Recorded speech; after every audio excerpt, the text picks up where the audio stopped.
بسم اللہ الرحمن الرحیم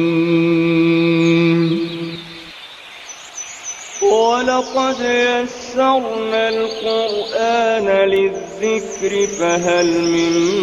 مُّدَّكِرٍ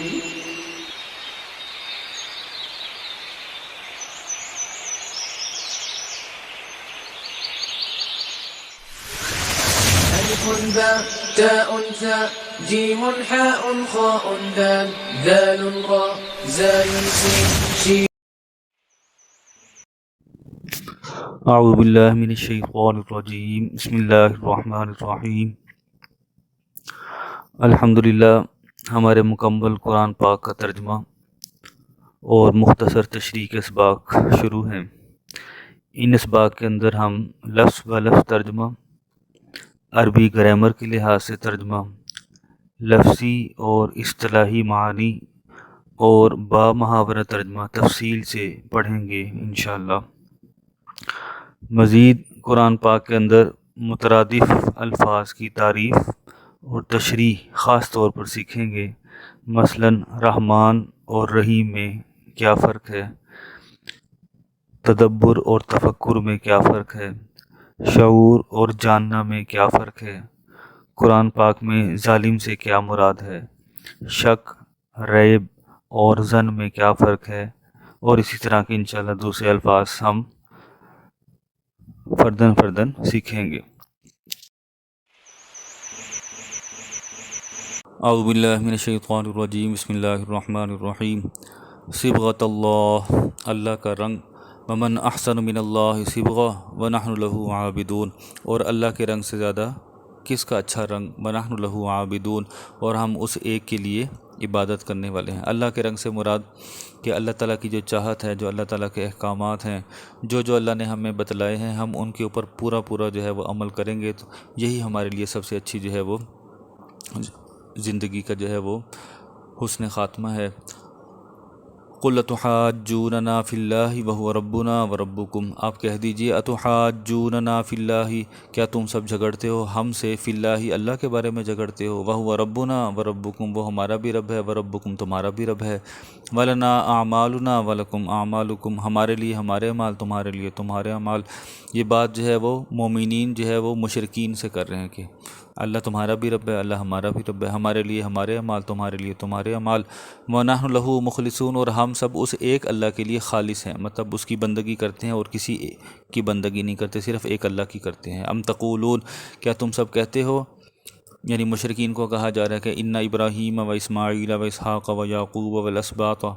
کہ بے شک جو ہے ابراہیم اور اسماعیل علیہ السلام و اسحاق علیہ السلام و یعقوب علیہ السلام اور ان کی جو اولاد ہے، کانو وہ سب تھے، ہودن او نصارہ، کہ وہ یہودی تھے یا نصرانی تھے. تم سب یہ کہتے ہو. قل، آپ صلی اللہ علیہ وسلم کہہ دیجئے اانتم اعلم ام اللہ، کیا تم زیادہ جانتے ہو یا اللہ زیادہ جانتا ہے. ومن اظلم ممن کتم شہادہ، اور اس سے بڑا ظالم کون ہوگا جو گواہی کو چھپائے، عندہ جو اس کے پاس ہے، من اللہ اللہ کی طرف سے، یعنی ان کی تورات میں، زبور میں، انجیل میں لکھا ہوا ہے کہ ابراہیم علیہ السلام، اسحاق علیہ السلام، یعقوب علیہ السلام اور ان کی اولاد جو تھے وہ سب کے سب اللہ کو ایک ماننے والے تھے. ان کو پتہ ہے ان کو، لیکن اس کے باوجود وہ گواہی کو چھپاتے ہیں. اور اللہ تعالیٰ کہتے ہیں اس سے بڑا ظالم کون ہے جو گواہی کو چھپائے اور پھر بھی وہ شرک کرتے ہیں. وَمَا اللَّهُ بِغَافِلٍ عَمَّا تَعْمَلُونَ، اور اللہ اس بات سے غافل نہیں ہے جو تم سب عمل کرتے ہو. تِلْكَ أُمَّةٌ قَدْ خَلَتْ لَهَا مَا كَسَبَتْ وَلَكُمْ مَا كَسَبْتُمْ، تحقیق وہ ایک امت تھی گزر گئی، لَهَا مَا كَسَبَتْ، اس امت کے لیے وہ جو اس امت نے کمایا، یعنی جو پچھلے انبیاء کرام تھے اور پھر کچھ لوگ تھے وہ انبیاء کو ماننے والے تھے، وہ نجات پا گئے. کچھ وہ تھے جو نہ ماننے والے تھے، ان کو اللہ کے عذاب نے آ گھیرا، تو ان کے لیے وہ جو انہوں نے کمایا، مطلب جس نے اچھا کام کیا اس کو اچھے کام کا بدلہ مل گیا، جس نے برا کام کیا اس کو برے کام کا بدلہ مل گیا. وَلَكُمْ مَا كَسَبْتُمْ، تمہارے لیے وہ جو تم نے کمایا، مطلب تم اگر اچھا کام کرو گے تو تمہیں اس کا بدلہ ملے گا، اگر برا کام کرو گے تو پھر اس کی سزا ملے گی. وَلَا تُسْأَلُونَ عَمَّا كَانُوا يَعْمَلُونَ، اور تم سب سے نہیں پوچھا جائے گا اس بارے میں کہ وہ کیا عمل کرتے تھے. اس میں ہمارے لیے ایک بہت اچھا، اس آیت کے اندر یہ 2 دفعہ آیت آ گئی ایک ہی رکوع کے اندر، کہ تلک امۃ قد خلت لہا ما کسبت ولکم ما کسبتم ولا تسألون عما کانوا یعملون۔ اس میں ہمیں بہت اچھا ایک میسیج دیا گیا۔ بیسیکلی تو یہ آیت ہے اس بارے میں کہ حضور علیہ الصلوۃ والسلام کے دور سے پہلے کی جو امتیں تھیں اس کے بارے میں بتایا گیا کہ وہ امتیں تھیں، وہ گزر گئیں، ان کے لیے وہ جو انہوں نے کمایا، آپ کے لیے وہ جو آپ نے کمایا، آپ سے نہیں پوچھا جائے گا کہ وہ کیا عمل کرتے تھے۔ اور ہمیں معلوم ہے کہ قرآن مجید جو ہے ہمارے لیے رہنمائی کا ذریعہ ہے قیامت تک کے لیے، اور قیامت تک کے لیے اس طرح کہ اب کے دور میں اگر ہم دیکھیں تو ہم سے پہلے جو لوگ گزر گئے، ہم سے جو پہلے لوگ گزر گئے، یعنی حضور علیہ الصلوۃ والسلام کے بعد سے لے کے اب تک جو لوگ گزر گئے ان کے لیے بھی یہی آیت ہے۔ اور ہمارے بعد 100 سال بعد، 200 سال، 500، 1000 سال بعد بھی جب لوگ آئیں گے تو وہ پھر ہمیں کہیں گے کہ ہم وہ امت ہو جائیں گی جو گزر چکے۔ تو ہمارے لیے بھی جو لوگ حضور علیہ الصلوۃ والسلام کے بعد اور ہم سے پہلے جو گزر چکے، اس بارے میں ہمیں جو ہے وہ ڈیبیٹ کرنے کی، بحث مباحثہ کرنے کی ضرورت نہیں۔ ہم کیا کہیں گے کہ وہ ایک امت تھے، وہ گزر گئے، ان کے اعمال ان کے ساتھ، جو انہوں نے کمایا وہ ان کے لیے، آپ کے لیے وہ جو آپ نے کمایا۔ اور سب سے زیادہ جو لوگ ہیں وہ حضور علیہ الصلوۃ والسلام کے بعد جو صحابہ کرام رضوان اللہ علیہم اجمعین، جو بڑے بڑے علماء، تابعین، تبع تابعین، بڑے فقہا، صوفیہ کرام جو لوگ آئے، ان کے بارے میں بحث و مباحثہ کرتے ہیں تو شریعت اس بات سے جو ہے وہ منع کرتی ہے۔ وہ یہ کہتی ہے کہ اچھا جو ہے ہم جو ہے وہ گمان رکھیں کہ سب لوگ اچھے تھے، اور ان کے اعمال ان کے ساتھ ہیں، ہمارے اعمال ہمارے ساتھ ہیں، ہم سے نہیں پوچھا جائے گا کہ وہ کیا کیا عمل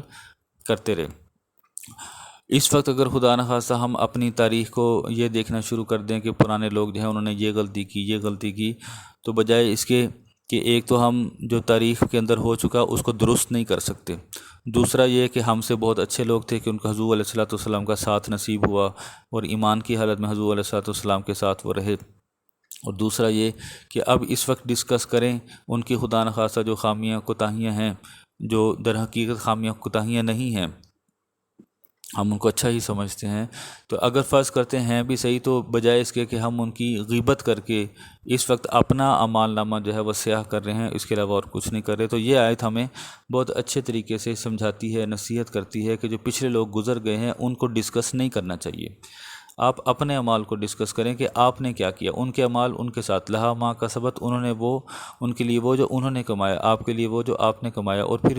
کلیئر کٹ بتایا گیا ولا تسألون عما کانوا یعملون، آپ سے نہیں پوچھا جائے گا کہ وہ کیا عمل کرتے تھے۔ تو جتنی بھی تاریخ ہے، اول تو ویسے ہی اسلام کی تاریخ کو بہت زیادہ مسخ کر دیا گیا منافقین کی وجہ سے، کچھ کفار کی وجہ سے، تو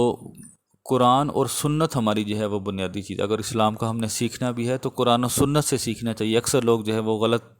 جو ہے وہ یہ کام کرتے ہیں کہ ابتدا جو ہے اسلام کی تاریخ سے کرتے ہیں، جس کو خود مسخ کر دیا گیا اور خود اس کی کوئی ایتھینٹسٹی بھی نہیں ہے، اس کی کوئی اہمیت بھی نہیں ہے۔ قرآن کی اہمیت ہے، حضور علیہ السلام کی احادیث کی، سنت کی اہمیت ہے، کیونکہ ان کی حفاظت کا ذمہ خود اللہ تعالیٰ نے لیا۔ دوسرا پارہ شروع ہوتا ہے سیقول السفہاء من الناس ما ولاھم عن قبلتہم التی کانوا علیہا۔ ہمیں معلوم ہے کہ حضور علیہ الصلوۃ والسلام کے دور میں شروع میں بیت المقدس کی طرف منہ کر کے نماز جو ہے وہ پڑھی جاتی تھی۔ حضور علیہ الصلوۃ والسلام کی بہت زیادہ چاہت تھی کہ جو ان کا قبلہ اول ہے یعنی بیت اللہ ہے، اس کی طرف ہمیں دوبارہ سے اجازت مل جائے کہ جو ابراہیم علیہ السلام کے دور سے چلتا آ رہا ہے۔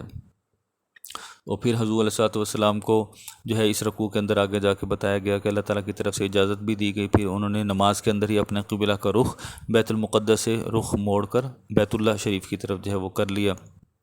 مسجد قبلتین اس کو کہلاتے ہیں، مدینہ شریف کے اندر ہے کہ مدینہ کے اندر ہی کھڑے کھڑے انہوں نے کعبے کی طرف پھر منہ کر لیا۔ تو اس کی طرف اشارہ کیا گیا ہے کہ جب آپ جو ہے وہ اپنا رخ موڑ لیں گے یعنی بیت المقدس سے بیت اللہ کی طرف، تو اس وقت کے لوگ موجود ہوں گے جو سفہا ہیں، جو بے وقوف ہیں، جو مشرک لوگ ہیں، جو منافق لوگ ہیں، وہ کیا کہیں گے؟ سیقول السفہاء، ان قریب کہیں گے بے وقوف لوگ، من الناس لوگوں میں سے، ما ولاھم کس چیز نے پھیر دیا ان سب کو، عن قبلتہم ان کے قبلے سے، التی کانوا علیہا جس ایک قبلے پہ وہ پہلے تھے۔ قل آپ کہہ دیجئے للہ المشرق والمغرب، اللہ ہی کے لیے ہے مشرق، اللہ ہی کے لیے ہے مغرب، یہدی من یشاء الی صراط مستقیم، وہ ہدایت دیتا ہے جس کو چاہے سیدھے راستے کی طرف، یعنی اللہ تعالیٰ چاہے تو وہ کہے کہ مشرق کی طرف منہ کر کے نماز پڑھ لو، اللہ تعالیٰ چاہے تو کہے مغرب کی طرف منہ کر کے نماز پڑھ لو، سب کچھ اللہ کا ہے، جو اللہ چاہے گا اس طرف جو ہے وہ بندے کو ہدایت دے دے گا، اور اللہ تعالیٰ جو کہیں گے وہی سیدھا راستہ ہے۔ وَكَذَلِكَ جَعَلْنَاكُمْ أُمَّةً وَسَطًا لِتَكُونُوا شُهَدَاءَ عَلَى النَّاسِ، اور اسی طرح جعلنا ہم نے بنایا تم سب کو، یعنی مومنین کو کہا گیا کہ ہم نے آپ کو بنایا، حضور علیہ السلام اور ان کی امت کو بنایا امۃ وسطا، معتدل امت، اعتدال والی امت، آپٹمسٹک، لتکونوا شہداء علی الناس، تاکہ تم سب گواہ ہو جاؤ لوگوں پر۔ کون سے لوگ؟ جو پچھلے گزر چکے، یعنی قوم نوح، قوم عاد، قوم سمود، قوم صالح، قوم لوط، قوم یونس، قوم موسیٰ، قوم عیسیٰ، ان سب پہ بھی گواہ ہو جاؤ، اور جو آنے والے لوگ ہیں آپ کے بعد قیامت تک جتنے لوگ ہیں ان سب کے اوپر بھی گواہ ہو جاؤ۔ وَيَكُونَ الرَّسُولُ عَلَيْكُمْ شَهِيدًا، اور جو رسول ہیں یعنی حضور علیہ الصلوۃ والسلام وہ تمہارے اوپر گواہ ہو جائیں۔ قیامت کے دن جو ہے وہ یہ ہوگا کہ جو پچھلی قوموں کے لوگ ہیں، جو قرآن مجید میں جن کا ذکر آگے جا کے تفصیل کے ساتھ آئے گا، قوم نوح ہے، نوح علیہ السلام کی قوم کے لوگ ہیں، قوم عاد، قوم سمود، قوم صالح، اور بہت ساری اقوام کے لوگ ہیں جو کافر لوگ ہیں۔ کچھ لوگ تو وہ ہوں گے جو حضور وقت کے پیغمبر کو اور وقت کے نبی کے ماننے والے تھے، وہ تو سب کامیاب ہیں۔ جو اس وقت ماننے والے نہیں تھے، کافر تھے، مشرک تھے، بت پرست تھے، وہ جھوٹ بولیں گے کہ ہمارے پاس کوئی پیغمبر آیا ہی نہیں تھا۔ اپنے اپنے پیغمبر نوح علیہ السلام یا صالح علیہ السلام یا جو ہے وہ ہود علیہ السلام، شعیب علیہ السلام، موسیٰ علیہ السلام کا انکار کر دیں گے ان کی ہی قوم کے لوگ۔ تو اللہ تعالیٰ جو ہے حضور علیہ الصلوۃ والسلام کی جو قوم ہے جس کا ذکر ابھی یہاں پر آیا، ان کو اللہ تعالیٰ جو ہے وہ کہیں گے کہ تمہیں جو ہے وہ گواہ بنایا جائے گا، امت وسطا، تم ایک معتدل امت ہمیں اللہ تعالیٰ کہتے ہیں بنایا گیا ہے، اور تم گواہ ہوگے لوگوں پر۔ ہم گواہی دیں گے کہ ہاں ان کے اوپر جو ہے وہ نوح علیہ السلام جو ہے اپنی قوم پر آئے تھے، ان کو اللہ تعالیٰ کا پیغام پہنچایا تھا، موسیٰ علیہ السلام اپنی قوم پر آئے تھے، ان کو اللہ کا پیغام پہنچایا تھا، باقی سارے انبیاء کا بھی بتائیں گے، اپنے اپنے قوم کو، امت کو انہوں نے اللہ کا پیغام پہنچایا تھا، ہم گواہی دیں گے۔ تو کافی لوگ جو ہیں وہ یہ آگے سے اعتراض کریں گے، یہ تو اس وقت موجود ہی نہیں تھے، یہ تو اس وقت پیدا ہی نہیں ہوئے تھے، تو یہ کیسے گواہی دے سکتے ہیں؟ تو ہم کہیں گے ہمیں ہمارے رسول حضرت محمد صلی اللہ علیہ وآلہ وسلم نے اللہ تعالیٰ کے حکم سے بتلایا، اور ہمیں قرآن مجید کے ذریعے سے ہم تک یہ بات پہنچی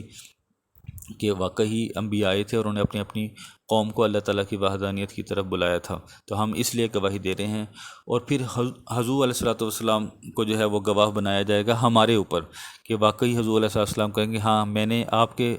اللہ تعالیٰ کو کہیں گے کہ آپ کے حکم سے، آپ کے اذن سے جو ہے اپنی امت کو پرانے سارے نبیوں کے جو وحی آپ نے ہمیں کی وہ سارے قصے ان کو بتائے۔ تو یہاں سے ایک اور مسئلہ بھی ہمارے لیے یہاں پہ نکلتا ہے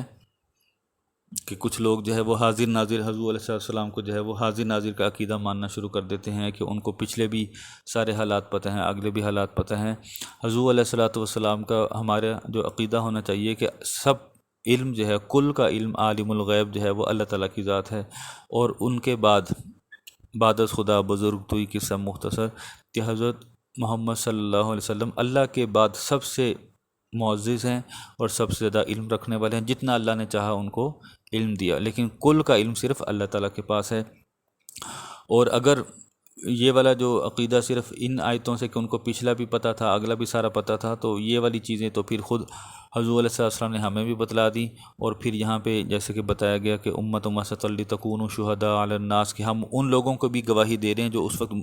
ہم موجود بھی نہیں تھے، ہم پیدا ہی نہیں ہوئے تھے، اس کے باوجود ہم گواہی دے رہے ہیں، تو کیا ہم بھی اس وقت حاضر ناظر تھے؟ یقینی طور پہ ایسی بات نہیں ہے، ہمیں تو جو حضور علیہ السلام نے اللہ کے حکم سے بتلایا وہی ہمیں معلوم ہے۔ اسی طرح حضور علیہ السلام کو اللہ تعالیٰ نے سب سے وافر، سب سے زیادہ کثیر علم دیا، جتنا ان کو معلوم تھا وہ سب کا سب حضور علیہ السلام نے آگے اللہ کے حکم سے جتنا چاہا تبلیغ کے طور پر لوگوں کو بتایا، جیسے آگے قیامت کی نشانیاں بھی بتائیں اور پچھلے اقوام کے لوگوں کو بھی بتایا۔ یہ بھی بتلایا کہ کیا کام کریں گے تو کامیاب ہو جائیں گے، کیا کام کریں گے تو اللہ تعالیٰ کی ناراضگی ہے اور گناہ ہے۔ وَمَا جَعَلْنَا الْقِبْلَةَ الَّتِي كُنْتَ عَلَيْهَا إِلَّا لِنَعْلَمَ مَنْ يَتَّبِعُ الرَّسُولَ مِمَّنْ يَنْقَلِبُ عَلَىٰ عَقِبَيْهِ، اور اللہ تعالیٰ نے ایک مصلحت بتائی، اور نہیں تھا ہمارا مقرر کرنا قبلے کو، الَّتِي كُنْتَ عَلَيْهَا، جس ایک قبلے پر آپ پہلے تھے، یعنی کہ بیت المقدس، إِلَّا لِنَعْلَمَ، مگر یہ کہ ہم جان لیں کہ مَنْ يَتَّبِعُ الرَّسُولَ، کے رسول کی پیروی کون کرتا ہے، ممن ينقلب على عقبیہ، اور کون ایسا ہے جو رسول کی پیروی نہیں کرتا اور پھر اپنی ایڑیوں کے بل وہ پھر جاتا ہے۔ وَإِنْ كَانَتْ لَكَبِيرَةً إِلَّا عَلَى الَّذِينَ هَدَى اللَّهُ، اور بے شک ہے البتہ بڑی بھاری بات الا علی الذین ھدی اللہ، مگر ان لوگوں پر بھاری نہیں ہے جن کو اللہ نے ہدایت دی۔ وما کان اللہ لیضیع، اور اللہ ایسا نہیں ہے کہ وہ ضائع کر دے ایمانکم، تمہارا ایمان۔ ان اللہ بالناس لرؤوف الرحیم، بے شک اللہ جو ہے اپنے بندوں پر، اپنے لوگوں پر، اپنے انسانوں پر لرؤوف الرحیم، بہت زیادہ شفیق ہے، مشفق ہے اور مہربان ہے۔ صدق اللہ العظیم۔